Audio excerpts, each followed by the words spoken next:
ओम नमः शिवाय। श्री शिव पुराण 15वां अध्याय देश, काल, पात्र और दान का विचार। ऋषियों ने कहा, समस्त पदार्थों के ज्ञाताओं में श्रेष्ठ सूत जी हमसे देश, काल और दान का वर्णन करें। देश का वर्णन।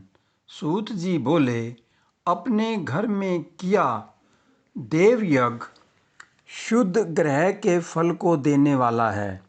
गौशाला का स्थान घर में किए गए देवयज्ञ से 10 गुना, जबकि जलाशय के तट गौशाला से 10 गुना है।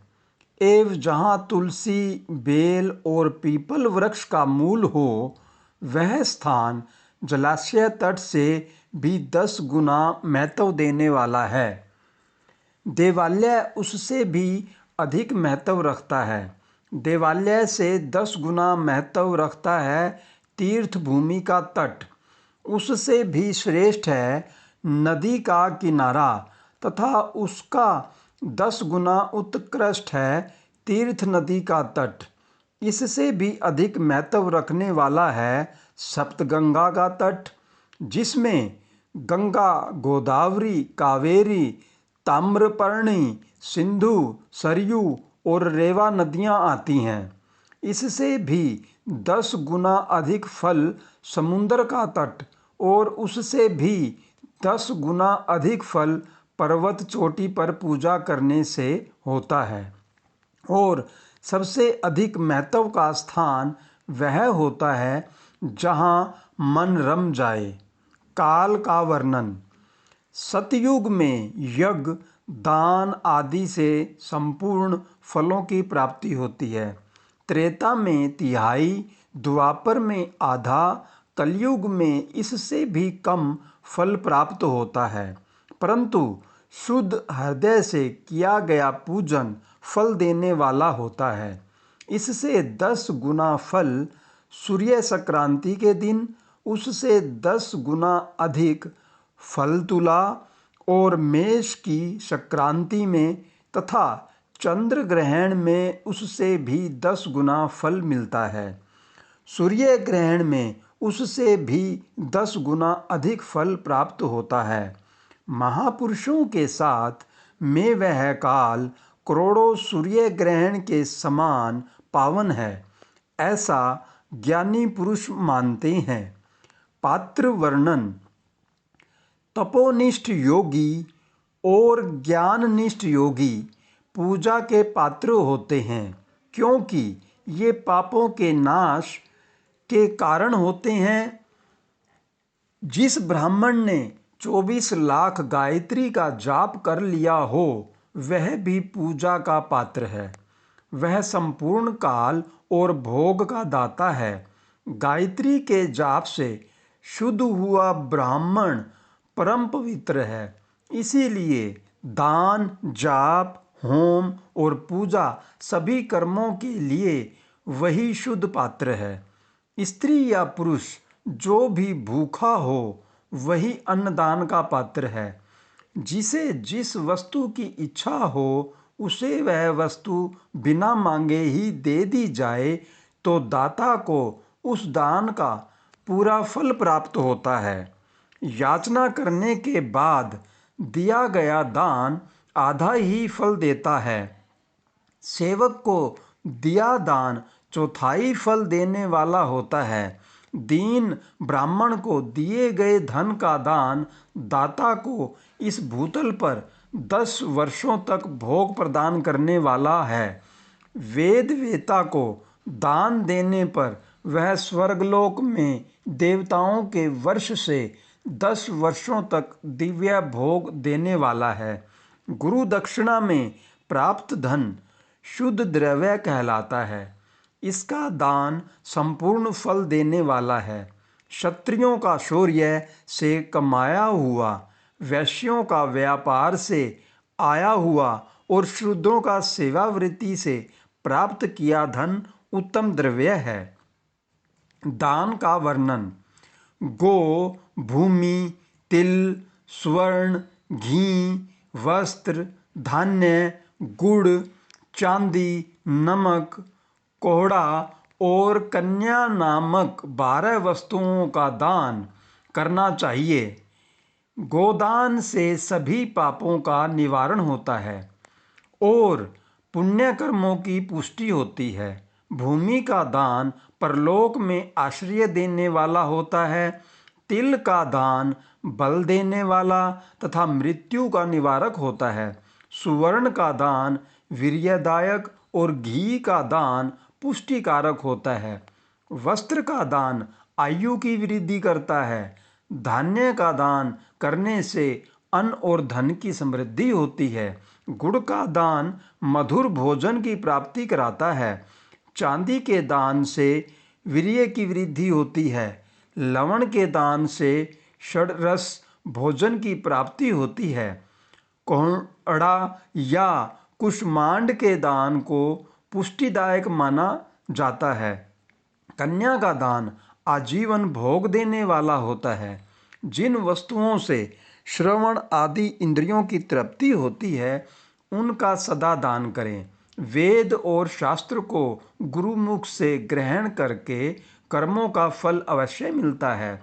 इसे ही उच्च कोटि की आस्तिकता कहते हैं। भाई बंधु अथवा राजा के भय से जो आस्तिकता होती है वह निम्न श्रेणी की होती है।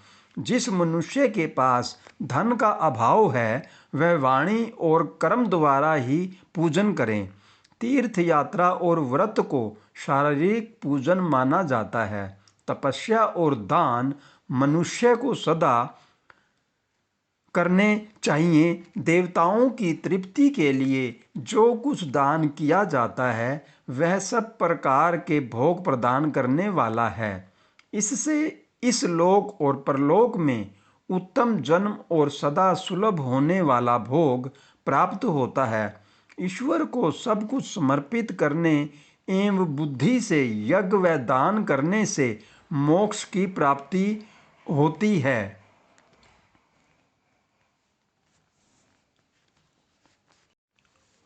ओम नमः शिवाय। शिव पुराण 16वां अध्याय देव प्रतिमा का पूजन तथा शिवलिंग के वैज्ञानिक स्वरूप का विवेचन। ऋषियों ने कहा, साधु शिरोमणि सूत जी, हमें देव प्रतिमा के पूजन की विधि बताइए जिससे अभीष्ट फल की प्राप्ति होती है। सूत जी बोले, हे महर्षियों, मिट्टी से बनाई हुई प्रतिमा का पूजन करने से पुरुष स्त्री सभी के मनोरथ सफल हो जाते हैं। इसके लिए नदी, तालाब, कुआं या जल के भीतर की मिट्टी लाकर सुगंधित द्रव्य से उसको शुद्ध करें।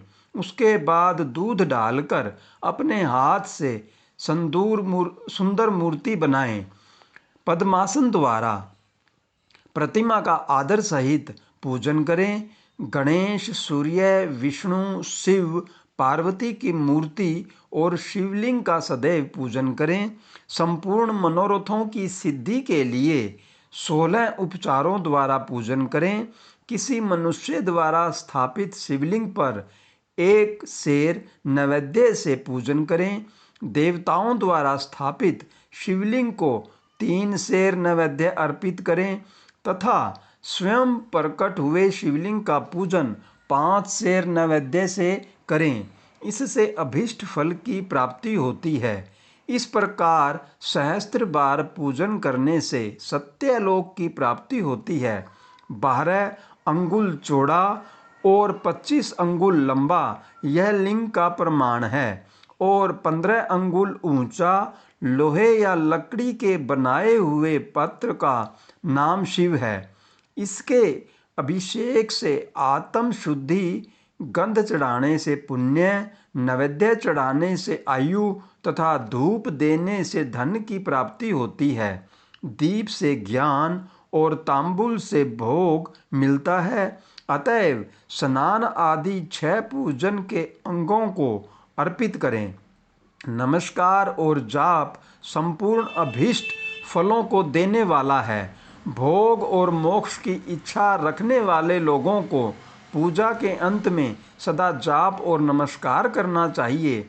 जो मनुष्य जिस देवता की पूजा करता है वह उस देवता के लोक को प्राप्त करता है तथा उनके बीच के लोकों में उचित फल को भोगता है। हे महर्षियों, भूलोक में श्री गणेश पूजनीय हैं। शिवजी के द्वारा निर्धारित तिथि वार नक्षत्र में जो विधि सहित इनकी पूजा करता है उसके सभी पाप एवं शोक दूर हो जाते हैं और वह अभिष्ट फलों को पाकर मोक्ष को प्राप्त करता है।